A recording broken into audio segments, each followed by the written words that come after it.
Cool. So we've got module one covered, the business fundamentals, where we looked at the value proposition, we looked at the people in and around your business, and we looked at cash and the importance cash has for the survival of any business, but also for the growth. Now it's time to have a look at transformation. So, what do we need to change in order to prepare our business actually to enter the growth phase? So, the starting point of this module is that you feel secure, confident that the basics of your business are being taken care of and that you got a good grip on those. Now it's time to look at a few elements inside the business to basically see what we need to change in order to get into the growth phase.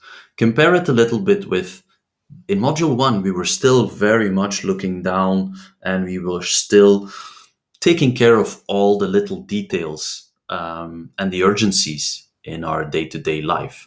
Now what we're trying to do is to look around ourselves a little bit more and see what elements of ourselves and our business we actually will need to change to be ready to take our business to the next level. So that's exactly the goal. We're going to prepare ourselves and our business to fundamentally move into a different phase, a growth phase where we will scale our business. Let's go through the learning journey. Again, there's 3 chapters.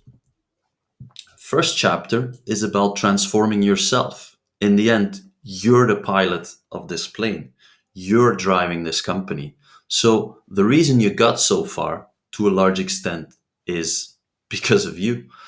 But also the reason that you've reached a plateau, that you've reached this type of a glass ceiling, probably is related to you also. So let's have a look at that. What can we improve? What can we change? Then we'll have a look at the plane itself. Then we'll have a look at the business. We'll have a look here at the engine of growth of your company and how we can optimize it and maybe even change the business model slightly or fundamentally in order to give us more potential in light of the opportunities in front of us. Once we did that, we're going to look at something that I feel is really, really important in the success of any business. That is the customer experience. So we're going to look at some examples and actually some fun and easy tricks on how we can constantly make the customer experience better and a central part of the business. Again, like any micro-learning course and chapter that you already did, the structure is pretty much the same. We start with some theory, then we move on to 1 or 2 examples.